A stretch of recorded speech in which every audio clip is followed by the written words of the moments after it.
it. Connie and I know this experience. Actually, yours I recorded, it just couldn't download. Yes, I know. And you're forever forgiven for it, but we still get to laugh about it. I know we do. And then of course mine, I never did figure out what I did with that.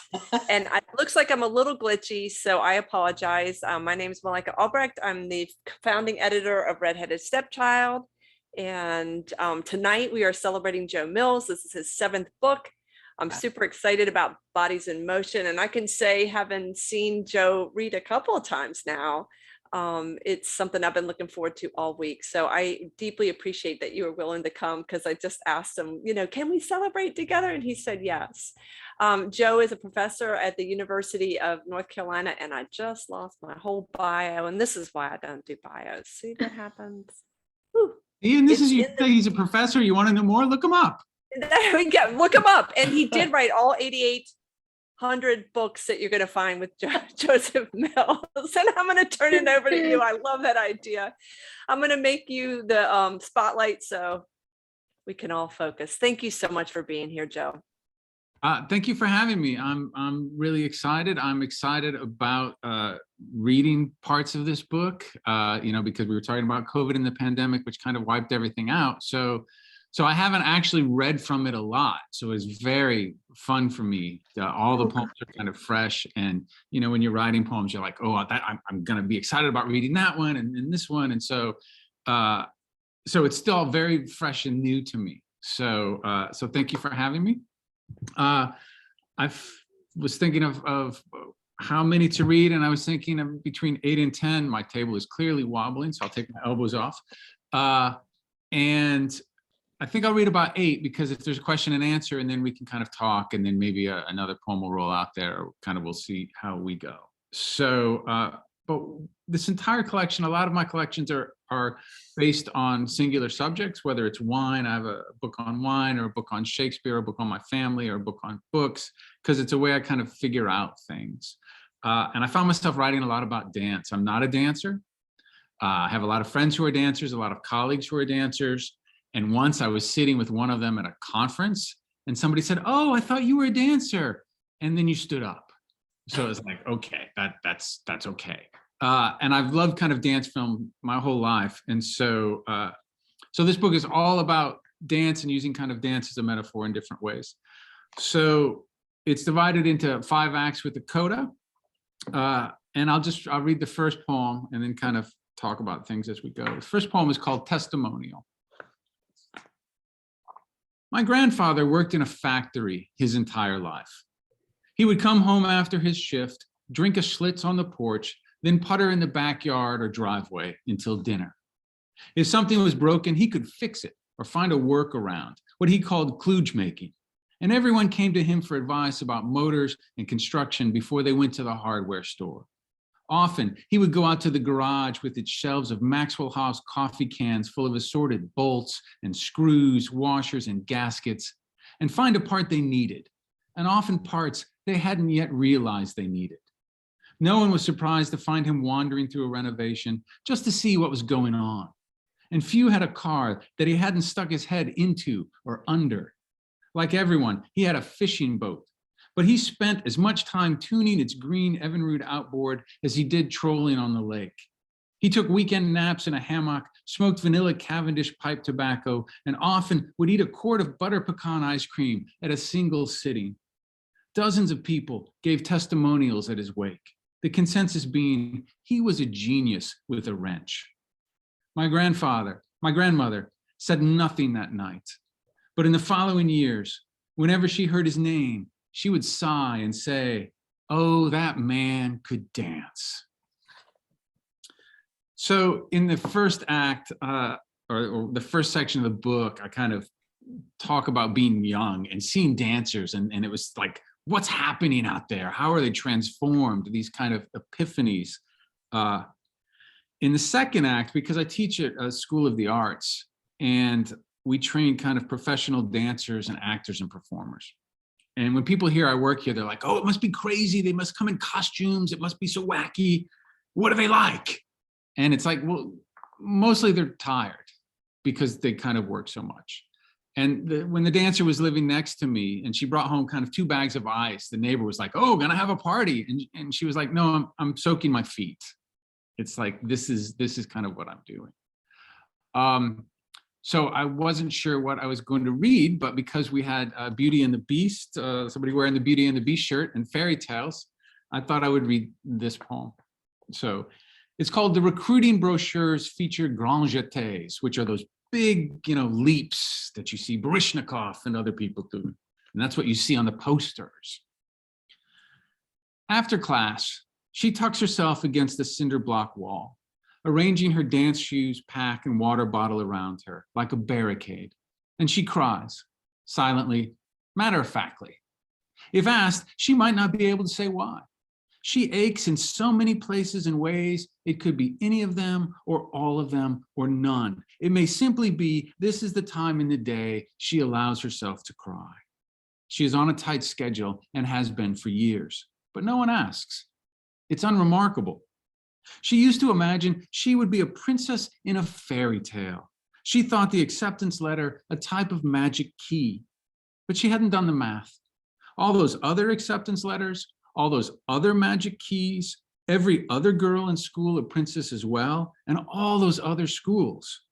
And she hadn't been familiar with the actual fairy tales, those dark stories where the woman dances until her toes come off, leaving her hobbled for life, or the woman is forced to dance to death in red-hot shoes, or the woman slices off her toe to try to fit into the slipper, or the woman is offered amphetamines, diet pills, Adderall, or the woman is just not as technical, strong, beautiful, desirable as those around her, or the woman is unremarkable in the beginning and stays so even at the story's end. She checks her watch from habit rather than need, having long ago internalized the schedule's tempo and reconciled herself to time's remorselessness. She gathers her gear. Sometimes this is what it is to be a dancer. It is having expectations and desires spun away in the centrifuge of a studio's coil of days until what remains is simply work so unremarkable that it's painful. It is bracing against this gray stone wall for a moment and then standing and moving on and returning the next day and the next. So there's ballet poems in this section and contemporary poems. And in the third section, Act 3, I did a radio show and somebody said, you can read one poem and that's it. And it's got to represent the whole book. So I was like, oh, okay, I can read a poem. I can do that. Because it's my contention that you see almost every film, any movie, there is gonna be a dance moment in it. Even movies that you kind of wouldn't expect because it's moving pictures and moving bodies. So we were watching, my partner and I were watching The Two Popes, Anthony Hopkins, Jonathan Pryce. They play two old guys, literally popes. And at the end of that film, the one says to the other, "Let me show you how to tango." And they do, and it's just like, and I started like yelling at the television, like, there it is, right? So this poem is A Brief History of Time from Errol Morris's documentary about Stephen Hawking, the physicist. So, A Brief History of Time. The physicist explains black holes by comparing them to dancers, a partner in white and one in black on a darkened ballroom floor. You can't see the one, he says, but you know they're there because of the way the other moves.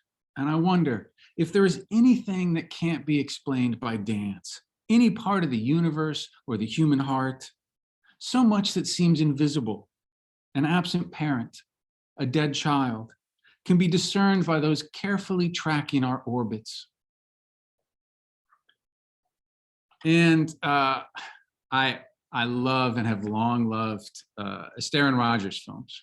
And I teach courses on Astaire and Rogers. It's like a perfect film. Top Hat is just this amazing film. And probably my favorite scene in Top Hat is not the tuxedos and all of that. Ginger Rogers is out in the rain and they get stuck in this gazebo. And the song is, "Isn't It a Lovely Day?" kind of to get caught in the rain. So this poem is called, "Isn't This a Lovely Day?" Ginger, out riding, gets caught in a storm and shelters in a gazebo.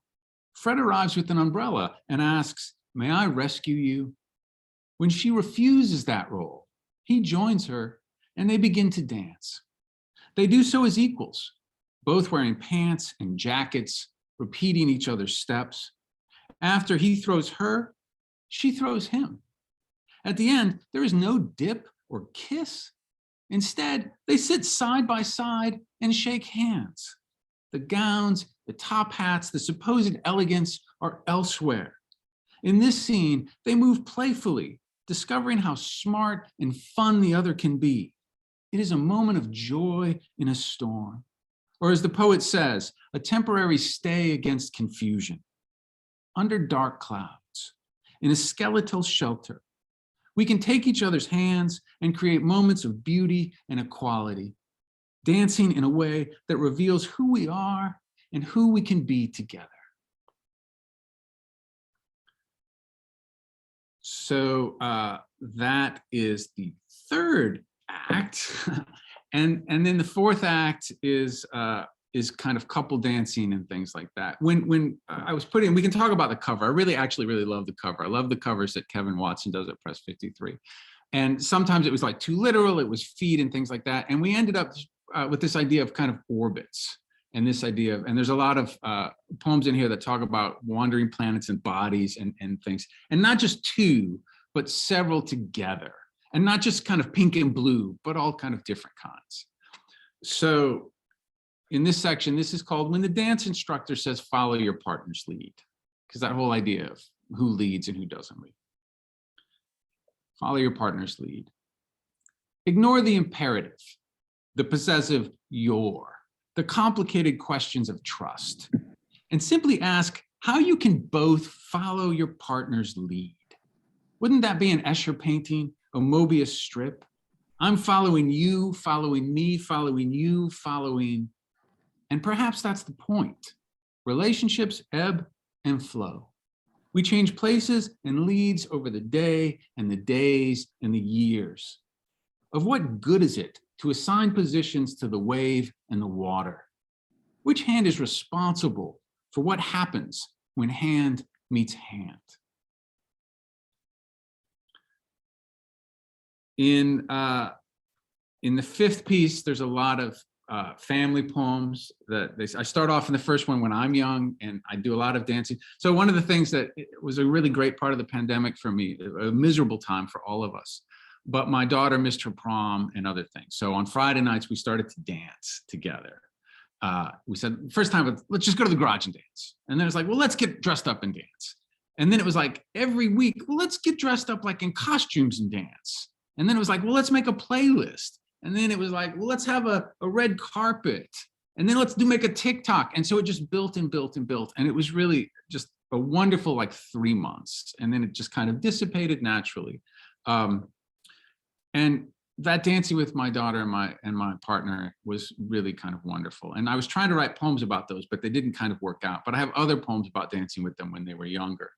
And this poem is one of the few actual love poems I've written to my partner. It appeared in a really wonderful publication called Redheaded Stepchild. This poem is called 3 Minutes. So, and when the familiar song is I Don't Need No Doctor by Ray Charles. Like if that song comes on and Danielle and I are anywhere close, we're like magnets kind of drawn to each other. So 3 minutes. When the familiar song comes on, she pauses at the cutting board to listen, and he enters and draws her to the middle of the kitchen. They wait, then move on the downbeat. They twirl and spin almost soundlessly, navigating the cramped space with ease, locked into one another like those times they try not to wake the children at night. When the song ends, she goes back to preparing dinner and he returns to his work. Their kids, somewhere in the house, are oblivious to anything having happened. But then nothing has changed. The couple is as stodgy as they have always been. That impossibility. So I was having breakfast, like my son is now 16. We're having breakfast like a couple months ago, and he suddenly looked at me and he's like, Daddy, what do you do when you go to work anyway? It's like this revelation that I do things when I go off. So I'll read two poems from the last section called Coda, and then we can have question and answer and do whatever you kind of want. These are the last two pieces in the book. This first one is called Set Pieces. Choreographers talk about setting a work on dancers as if it's something they carry. And we imagine how they carry themselves and carry the art, beautiful bodies in space. As for the rest of us, the overweight and the short-legged, the clumsy, the aging and the awkward, we too carry what is set on us, movements we haven't designed, trying to do them as fluidly as possible for as long as possible until the steps we can achieve get smaller, less complex, and we begin to forget them altogether. This may seem facile, but only for those who know little of art, who believe myths like Astaire and Rogers improvised easily, when in fact they did takes until she bled. To consider life as a dance is to hope that there is a choreographer who has some sort of vision and an audience who appreciates the effort. It's to believe we can carry what is set upon us with grace and beauty. It may be a lie, like all art. It may simply be the work we decide to do. Or it may be something imperfectly understood, like how birds turn together just above the waves, making sinuous patterns as they migrate to some distant, unknown destination.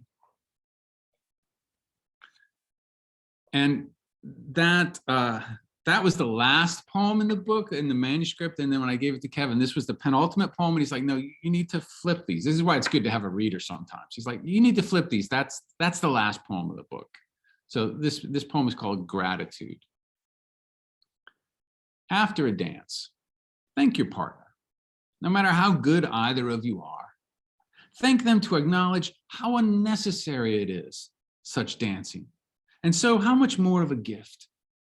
Thank them for giving you a part of their life. Thank them for allowing you to give a part of yours. So, thank you. Thank you so much. I remember that poem got posted at some point and I read it and I was just like, that is gorgeous. Thank you so much, Joe. Y'all can unmute and clap because I really know everybody's feeling the same thing I am. Woohoo! We can unspotlight in gallery too. Oh yeah. Little disco ball over your Oh my God. dancing. Yeah. Yeah. We have a very, very small disco ball in our garage that's really Doing it. Okay, their dance parties on Fridays were fabulous, and some of the costume ones were just amazing. Joe, I really have to say it uplifted me when I would see those. I'm so glad y'all did that as a family. They were amazing. Thank you. It helped us get through a difficult time. Yeah. So Connie, now you I want to say something that before I forget. Joe, I wanted to tell you that there's a really neat organization here I live in the San Francisco Bay Area in California. And every year they put this thing on called the Dancing Poetry Festival. And so people write poems and they send them in. And then when they pick them, the festival is that they design a dance around the poem. And so the poet, is there and the dancers. And I just thought it was a neat marrying of the worlds. That's fantastic. Cool. That is great. It'd be great to send that entire book at some point I don't too. think so. Yeah. Yeah. You should send it. Yeah. Yeah, maybe Connie, you can connect with Joe and give him more information or put it in the chat section. Yeah. But I'm so glad you were here. Now you understand. I felt like you two would connect poetry wise. Connie and I met because she had a book out, Prime Meridian, during the pandemic. And we had not just one, but two book launches. Thank you, Connie. That's right. You're welcome. Joe, when I send this to you, you're going to be really surprised how many of us said the exact same line from a poem at the same time. It always amazes me. It may simply be, this is the day and the time she allows herself to cry. That one resonated with quite a few people. It was just gorgeous. Do people have questions talking about the process? And I do like how you talked about cover, because I think that that's one of the gifts that Press 53 has a really, excellent eye for. And I'm so glad that Kevin switched those poems.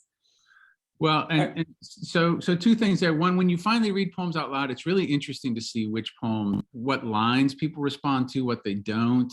There was a moment in my Shakespeare book that when I would read a line, people would laugh, and I had never thought it was funny. And then I was like, oh. And then I realized the only people who were laughing were parents, and people who didn't have kids weren't laughing. And I was like, okay, so that's really kind of interesting how that goes. But Kevin is really great about, if you don't love the cover, he keeps working on it because he knows it's your book. He knows you're going to have it for a long time. He wants to work with you. And so very early on, there was a cover that I hated so much. I told him I was going to throw rocks at his mailbox unless he changed it. Okay, well, we can come up with something else. We can work with that. I've totally had cover anxiety, like internal anxiety over the cover. Yeah, like, what if you hate it? Then you can't complain. What if you don't hate it? What's not exactly what you conceptualize? It's a whole thing. And that's going to be your cover for like years and years. So Prime Meridian has a good cover, Connie. Yeah, I really love that cover. Yeah, Yeah. I toiled over. You see the girl's face? What I had to go through with the artist. She was great. So now she needs to look a little bit happier, less tormented, but not happy, not too happy. It was a whole thing. Her face, yeah. So I have a comment. Yeah. Joe, it just strikes me when I hear you read, and this has always been the case for me, is there's a really a trueness. I have to use the word voice, because what carries your poems is a voice that's true and real and natural. And the other thing that I feel when I hear you read is how much of a searching intellect there is, relating things to science and the black holes and things like that. Those two things just really draw me in, because that's one of the things that I try to strive for, and I think all writers should try to be real and searching. Thank you. You're wonderful at it. Thank you. I appreciate that. People sometimes take this the wrong way, but I don't write poems because I have something to say. I don't write poems that have a point. I don't, it's not that they don't have a point. It's like, I'm not making a point that, sexism is bad and racism is bad. It's like, well, of course it is. And a poem that just kind of says that there's no moral at the end. So I'm quite often struggling with ambiguities of like, I don't really know what this experience means. And so I'm trying to sort it out. Which is great, because I think the ambiguities are part of the exploration of the poem. Yeah. Yeah. Many of the best poets and writers that you read about say very much the same thing. I heard that Dorian Locke's, I heard that in her workshops, when somebody tries to put something in they really think they need, then they're really wedded to it. She says, I love you, and nobody cares. Meaning that sometimes you don't always have to infuse it with to your point, Joe, you have to have a point. Yeah. Here's what it is. There's a poem in the book that I worked on for years and years. And it happened after the Pulse Massacre. And what happened there is, even as I was talking to my daughter about it, a song came on the radio that we always danced to. And so it was like this weird moment of, are we going to dance to this song or not? And we did kind of dance to the song, but I was sorting through the stuff. And at the end, it's like, I don't have a big kind of, here's what you should do. It's just like sitting on the couch with my family watching basketball. It's like, that was our kind of communion, and that's all we could do. We couldn't reassure them. We couldn't say everything will be okay, because everything's not going to be okay. And so that would have been a lie, but also you have to address these kind of issues in some way as your children are growing up. So. I kind of want you to read that poem, because you have a way of your interactions with your kids with some poems. Like I remember in Love and Other Collisions, there was one poem about your daughter, y'all are in the car. And I just remember thinking, oh my gosh, that poem I just adore. But so if you wouldn't mind reading the Pulse poem from the book, I would be so happy to hear it. Sure. Laura gave a thumbs up too. So that was seconded. So this is called After the Pulse Massacre. And so it talks about the 9-year-old. My son is now 16. So that tells you how long I've been trying to write this poem. After the Pulse Massacre. When trainers Dance Like Your Daddy shuffles up, the 9-year-old pulls his mother into the kitchen where I've been cooking dinner and talking to his teenage sister about the news from Florida. He expects the family to dance. That's what we do when this song comes on. The daughter gives me a look, the one she has when someone says something racist, the one that asks, how are you going to handle this? In response, I turn up the volume. The beat pulses through the house and everyone begins to strut. My children are athletic and graceful and beautiful. In a photo I keep on my desk, they are leaping joyously outside the Rock and Roll Hall of Fame. And I realized one day that their bodies are in positions similar to a panel in the graphic novel Persepolis, where an explosion blows up several children at a party. Now the picture makes me both happy and uneasy. Just as tonight, watching them do dance moves we taught them from our club lives years ago makes me afraid. We cannot keep them safe, and we cannot know what is coming.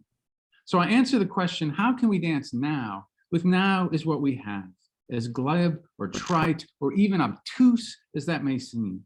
There is hatred and violence and death around us, and we should dance with one another when we can. This is neither denial nor avoidance, and it's not the only response. It's one in one moment, one now. Later, we gather on the couch for a basketball game, which is as close as the family gets to a religious ritual. There is a moment of silence beforehand for Orlando, and the son wants to know what that means. We explain as best we can the shooting. They were just dancing, he asks, like us? We say yes, just dancing, like us. He doesn't say anything more, and we don't either. We don't coax a conversation or offer reassurances. We sit silent, feeling the weight of what happened and can happen, feeling the presence of one another. And then we watch the athletes, allowing ourselves to be soothed by beautiful bodies moving in space. Whew, I'm so glad I asked for that. Thank you, Joe. That's a beautiful poem. Yes, thank you, Malika, for asking for that. Wow. Yeah. Is there a link to how we can Yeah, buy this very- book?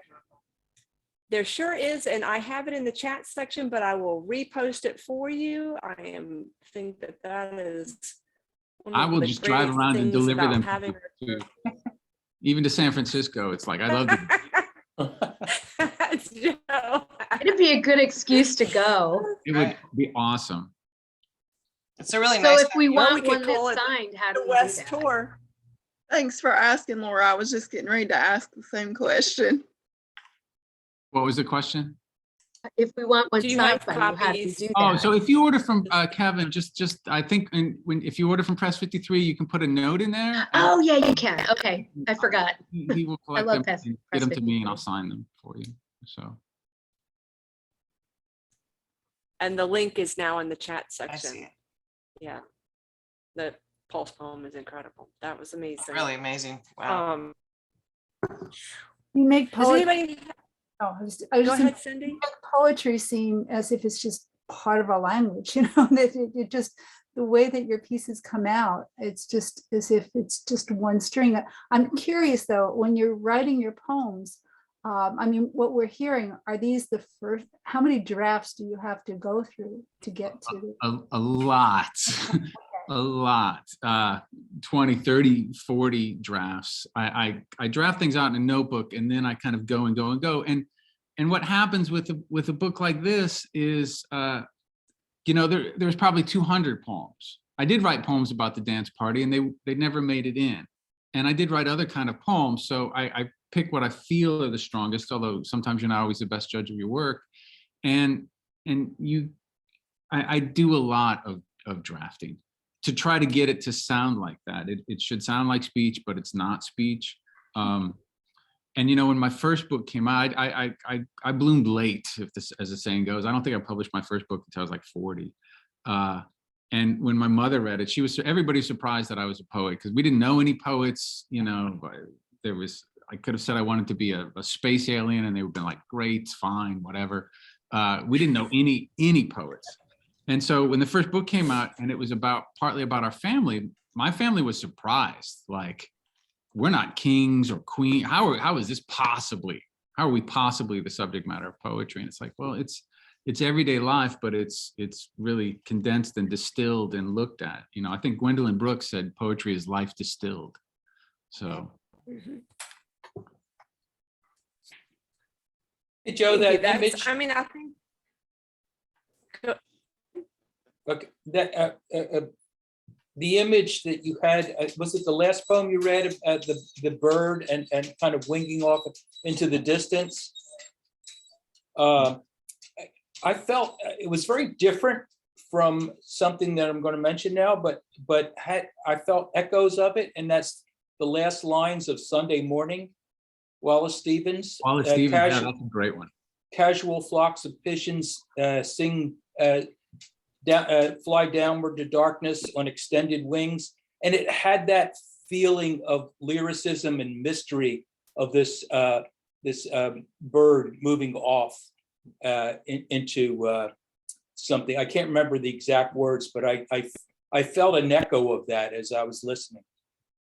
That does me great honor, and that would be great. And perhaps it's even there without me realizing it. Sometimes I'm really conscious and know when I'm building a poem on another poem. There's a poem that was really important to me is What Work Is by Philip Levine. And there's a poem in here that basically ends taking a line from that. But I didn't have Wallace Stevens in mind. We spend our Thanksgiving, Right. We go to the beach and we just kind of watch the birds and things. But I love that idea because you Yeah. watch them and you just think, how do they know? How do they Right. know what they're doing? That's amazing. Yeah. So. That is beautiful. Does anybody have any other questions for Joe? I have one. Speaking of the 25, 30, 40 times of revising, do you have at some point where you just know it's just never, this poem's not going to ever come together? Do you ever abandon your poems if after a certain period of time they don't get published, or it's just not, you can't make it work? The joke is sometimes I revise a poem out of existence. Sometimes like you keep pulling it apart, and then you realize it's like you pulled this engine all the way apart, and you can either not put it back together, or sometimes you just realize, no, that just doesn't work. But that would be a great bumper sticker. Yes. So and then I sometimes know when a poem is done when I'm like flipping a word back and forth. Like, is it the? Oh God, yes, I know. You're done. Is it that or is it that? Is it that? Cross Is it off the awoke? same word 5, 10, 15 times. Yeah. Is it woke or awoke? I think the poem is close to being done, right? Absolutely, yeah. So some famous Russian author, I think, said, I put a comma in the morning and I take it out in the afternoon. Yeah. Yeah, I've heard that quote. Yeah. And that's when you're like, this is close to being finished. You know? Yeah. Well, I was thinking about what you said, Ron, in reference to Joe and Joe's work and your readings. I have always been delighted by, because there is this beautiful authenticity. And somebody else wrote in the chat section that I enjoy the lead ups to the poems or the stories before the poems as much as I enjoy the poems. And I would say that's very true. So thank you so much for agreeing to, be here and let us hear you read and talk about your process. It's been fun. Thank you. Thank you for having me. Great questions. It's always good to be here. I get to see people. Like, I haven't seen Val in forever. Yeah. I saw her a little bit. And so, I feel like I haven't seen some of you for so long that at least we get to see each other here. So very true. Val wrote something. I was trying to get back to what she wrote. You were talking about being a late bloomer, and everybody put in when they had their first book out. So and 65, Connie was 53, and Val said she has a friend who's 75 with a first novel coming out. I don't have any advice when people come up to ask for advice, but the one piece of advice I do say, I say, be in it for the long haul. It's like my physical abilities are declining. Like there was that time that my son could suddenly outrun me. It's like, oh crap. And athletically, it's wait till you're a grandparent. Yeah. Yeah. And so I get it, but I feel like mentally I'm getting better. Yeah. It's like I'm finally doing kind of good work, and I'm looking forward to the work I'm gonna do. I think as a cellist, I can't remember his name, but they said, why are you're 80 years old, you're still practicing all the time. He said, I think I'm getting better. Yeah, that's right. I think I'm getting better. Thank thank you for having me. And I look Oh, forward to that's hearing the awesome. open mic. Thank y'all. Thank you so much, Joe. That was awesome. Right. Yeah. Another Joe wrote, "You're the man." Oh, that's awesome. Yeah. I So saw another Joe and I was like, has my phone hooked up? Have I done something wrong here? And then I got a little scared. No, yeah, no, I just realized, I was like, I let him in and I didn't even like connect it. So the people I have written down for reading, I will come to you one at a time. And Caroline, you already are ready for me. I'm going to make you the spotlight, if that's okay. If Yeah. somebody doesn't, if you would prefer me not, we can stay in kind of a group way. It's really up to y'all. Yeah, it's fine. So I just, speaking of abandoned projects, I had a novel I was working on for years, and I abandoned it. And then I just said, let me just send some of my poems out, see what happens. Last year I sent one out. It got rejected once, second time it got published, and then it was nominated. I was like, okay, maybe this is my path. So it was a little bit scary, but then I was like, well, I don't really know about writing poems, but let me try this. And then I've been lucky so far, knock on wood. And this is in Starline, which is a sci-fi magazine. It just came out recently. And this poem is called Star Being. So I'm really working on poems about enlightenment, finding your path, finding your way, being an authentic person. And it's been my own journey. So I'm trying to write a poem about people who might be different and don't feel that they belong, and how to sort of find your way on this planet. So that's what and it's this idea is called Star Being right now. I haven't changed it. So this is called Star Being. Serene beings nestle along scattered entities, tiny seeds plucked from the stars, their cells speckled with morsels of dust that shimmer and caress us when night terrors and old wounds drip brain saliva onto to-do lists and daily meeting notes. A gentle wind beckons us when clocks unwind underneath the canopy of a willow tree. A tearing through time releases toxic thoughts and limiting beliefs that have bound our feet to brick buildings and brunches. Sentient beings exhale thin slices of the moon into the cosmos, and breaths that sheath sunlight around our tender hearts. Some might see them as lanterns among matter that stream in and out from where ripples form, retrieving a rare moment of mermaids playing in the sand long before our original face was born. It's also inspired a lot from my Zen training. I studied Zen for years, and my teachers died, and it's all about like recovering from grief as well. So Yeah, no, beautiful. I'm not surprised that Zen was something that you studied. Thank you so much for reading that, Caroline, and starting us off. I appreciate that. Thank you so much for letting me read. Appreciate it. Karen, I'm headed your way. Okay, I'm unmuted. So I keep finding inspiration in oracle cards. So, and I'm not going to deny that sometimes I ask a question before I pull one. Sometimes I don't. Anyway, so this is yet another oracle card poem. Poet poem. After the wisdom of the oracles, a leg up card. Standing in settled snow in your knowing, the snow will melt around your standing enough. You are the mother polar bear's steady as the cub child climbs up your back. The cub child is poem. The cub child is cub child. Evergreen trees bow their crowns to you, each tree holding on to its own full shining moon. Icicles hang from the jester's pennant. You are not the jester. There is light here and blue-gray shadows. The light is love and knowing and sharing and yours. The shadows are shadows. Still, you are the mother of stars which orbit around you. The stars are words. Your words are evergreen, trees, and so on and so on.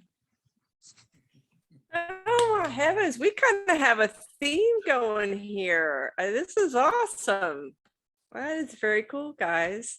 Let's see, for next reader, I have Christy written down. Christy, I'm coming your way. Okay, can everybody hear me? You're good. Okay, so I had planned on reading something different tonight, but all the poems about dancing, I decided to pull this one, and it is going to be in my upcoming first chapbook that'll be out through Finishing Line Press in August, titled Finding Her. And this poem is titled, I Went to a Wedding on Your Birthday. I went to a wedding on your birthday, drank Blue Moon, still tasted Eisenbeck, felt the effects from 8 bottles of wine, split among friends ages ago. White lights strung in a barn brought me back to a dance floor, blurred as I spun between 2 points. My dance with Lorca's Duende happened more than 2 years before we met. When you said hello, I knew that it was you who breathed true meaning into the words I had already written. You who had already known me for 100 years said it was the only love poem ever felt in your soul. I thought that you would resent your question as it begged my answer. Gone now, I realize you resent that it didn't. On our last day, you asked to borrow my copy of Lorca's Philosophy. I asked for your copy of Salinger's 9 Stories. Both raw, both beautiful, a tribute. Tonight, I ate wedding cake and blew out a candle. Thank you. Thank you. Oh, Christy, awesome. I'm glad you chose that one. Let's see. Ron, I'm coming to you. Okay, so I ditched the 2 things I was considering because of the dance theme, and I one of the story, I'm working on my first collection at the ripe age of 75 also. This is a candidate for my collection, which is a combination of full-length short stories and some flash fiction interludes. This is called Slow Dancing. And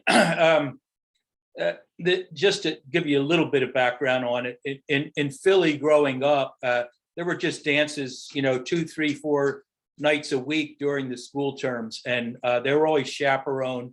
And so, some guy walking around the dance floor, looking for hanky-panky and stuff like that, because there was a lot of slow dancing. They called it the grind at the time, and you can use your imagination what that meant. So, so this is called Slow Dancing. And the other thing is the Paris Sisters song that I love dancing to, I Love How You Love Me. I don't know if anyone knows that song, but that's in it. Slow Dancing. Her scent was a bridge, inviting me to move across the water, and I crossed, pressed into the folds of her baby blue silk blouse, felt the dunes and gorges of her thighs against me, her feather nest hair on my cheek.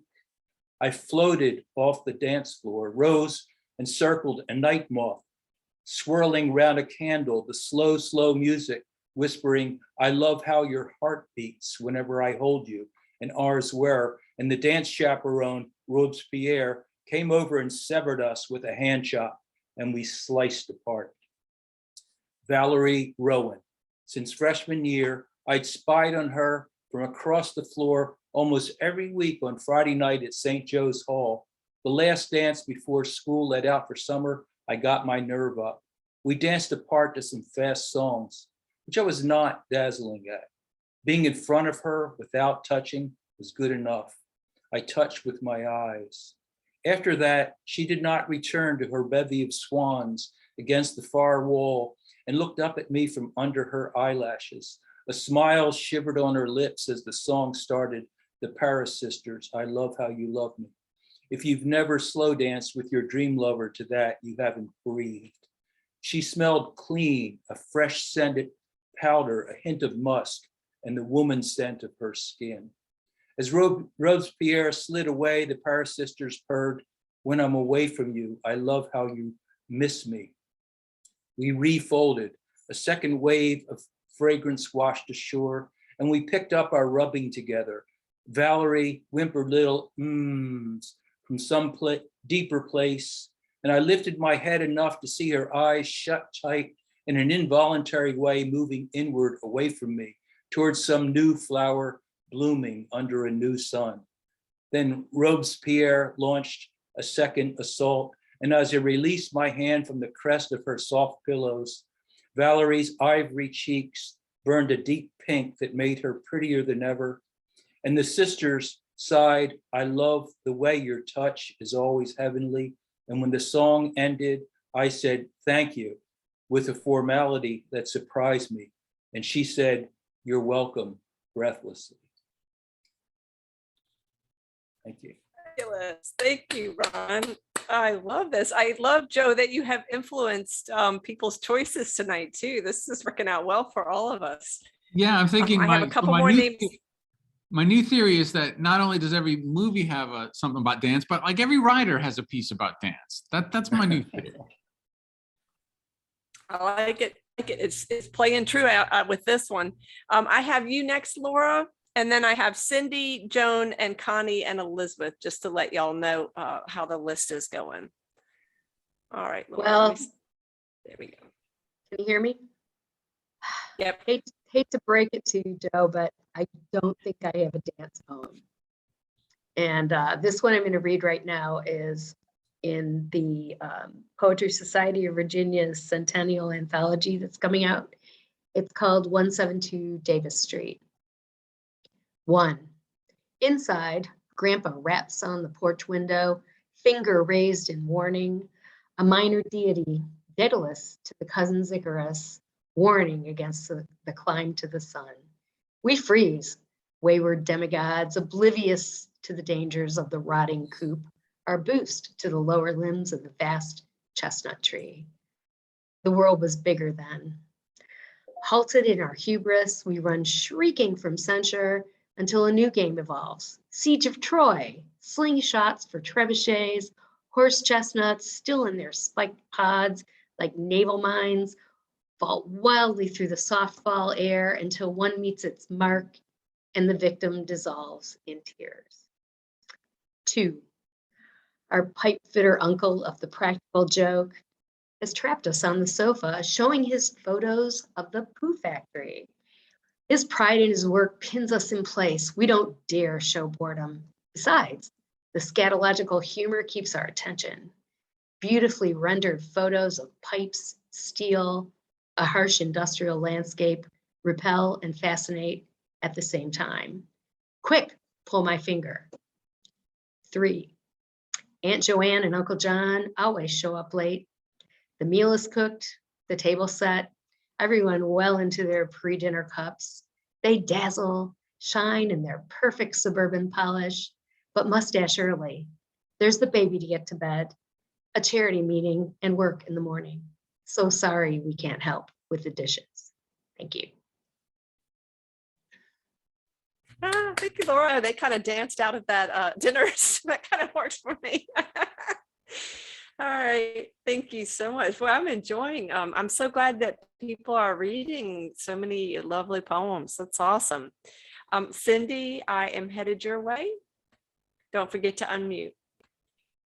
Hi, everybody. This has been a great reading. I just, I'm floating. It's wonderful. Thank you for letting me read tonight. I'm going to be 75, and when I turned 74 last November, I thought, oh, come on now. I teach writing. I mean, and everyone's getting published. And I found out that, it really helps to send out your work if you want to get published, And so I started sending my work out, and I got 2 poems published, and I have a poem for consideration right now. My chapbook is for consideration, but just note to self: send out your work. So this poem is the title poem of my collection called "As If It Were True," and it's pretty much based on the idea. My father had Alzheimer's, my mother had a stroke and had some mental problems, and my brother had cancer and was on these meds that made it difficult for him to have reality. And I found that in order to have a loving and respectful relationship with them, I learned to acknowledge and confirm their realities rather than to insist that they accept mine. And so that's what this collection is about. And I'm going to read the poem As If It Were True. It was just published in the Medical Literary Journal. He calls me from his hospital room. I'm in the street. I'm buying you pears because you take good care of me. At first I worry. Is he in the street? Whose phone are you using? I don't know. I'll check. Hey, who are you? A woman's voice answers. She is now on the phone. Who is this? She asks. I'm Cindy, his daughter. Your father was worried, so I let him call. So he's not in the street? No, she confirms. He's here in his room. My father's voice is in the background. He is now on the phone. I tell him I'm coming. I tell him 2 hours. 2 hours, he shouts. 2 hours again. So then I lie. I will be there soon in a couple of minutes. I'll tell her now, she answers aside.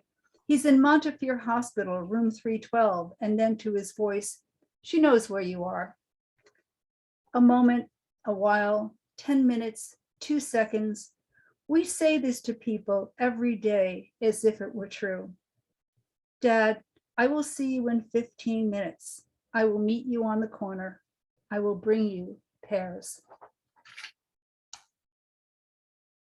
Oh, thank you so very much. That was really powerful. I can't wait till that comes out and you will come here and we will celebrate together. That's a topic that's really close to me. My mother had early onset Alzheimer's, and therapeutic lying is what they called that, you know, when you just go along. So that was lovely, Cindy. I was at Joan, I'm coming your way. Yeah. Say it again, Cindy. I was at a reading last night with several poets, and Michael Waters' new book is all about his relationship with his father who had Alzheimer's. So it's inspiring. Yeah, that's beautiful. I'm glad that you went to that. And it's, you know, I think a topic that a lot of us, you know, have to deal with or have with. So very beautiful poem. Thank you. Joan, I'm heading your way. And here I am. Cindy, that was lovely. And Joe, I'm so looking forward to reading your book. Reminds me of the mime troupe that I had in the 70s in Philadelphia called Street Fair. And we did dance. So this poem has no dancing in it. I haven't been able to write for about 3 months. And then this poem yesterday and today explains why. Stepmother. Sit tight, can't write. Outside, hungry machines shatter concrete. Beep, beep, dump truck backs up. 11 weeks since he blew his top. Bam, bam, he hit and ran, left me flat on the floor. Jackhammer shakes the house, crack the door. Don't say anymore. Lunch break, wheels stop spinning. Whatever will it take to patch this up? This is where I say love wasn't enough. Joan, wow. Thank you very much. I'm sorry. Thank you. Connie, I'm coming to you. All right, hey.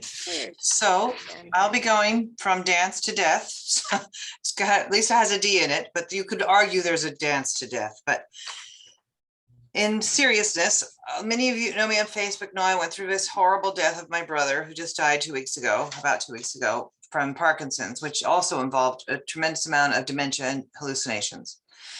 So I have not read any poems about him in public, but I have been writing. And so, because I feel cozy with this group, you're also likable, I wanted to just share. They're 2 short ones, if that's okay, Malika. So it's been 1 week since you died. And so begins the counting, the months, days, and years without a brother.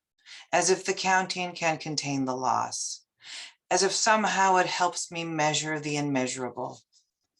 I walk in my neighborhood, and although you never walked these streets with me, they seem somehow emptier, or my footsteps are heavier, I'm not sure which. I only know that 1 year minus a week is 51 weeks. Maybe soon I will rely only on integers, numbers not divisible of themselves, to understand how to let you go. Until then, the twilight waits for me. After the dog is finally asleep, I flick on the bedroom lamp and find the secret abacus under my bed, slowly teaching me how to count myself backwards to you. And this other one is, thank you. We played chess a lot, me and my brother. And actually, so my brother was closest to me in age. There was 5 of us in 4.5 years, and we fought the most because we were closest in age. But we had these huge chess duels. The last time we played chess, we were teenagers, a brother and sister duel on the flimsy card table in the garage. You were victorious, I was furious. I threw a rook your way before I stomped out of the room. Now that you are gone, I can't stop thinking about your quiet approach, placing each pawn out one by one, sometimes smiling, sometimes furrowing a brow. I watched your fingers lightly touch the chess pieces, showing how you understood the intricate balance in the power of the board. I think of your fingers in the last year of your life, clinging onto the bed rails of your nursing home. How sometimes I would place your hands gently on your blanket after you'd gone to sleep. How could we have known then that death had its own strategy? How could I have known how regret jumps over everything else like the knights on the board? I no longer play the game. I'm no longer willing to glue together broken bishops and bereft kings. I fold the chessboard the way I sometimes close a book before it's over, dog-earing the pages as if I'll remember the way back. Thank you for listening. Oh, thank you, Tommy. That was gorgeous. A lot of people were putting comments in there, so go into the comments to see that, because I don't want you to miss it. Oh, Our yeah, final, thank you. yeah, I don't want you to miss that, Connie. Thank you. I'm so glad you came. I mean, thanks for Elizabeth, yanking me I'm out of my heading funk, towards girl. She yanked me I'm out of glad my I funk. She did. did.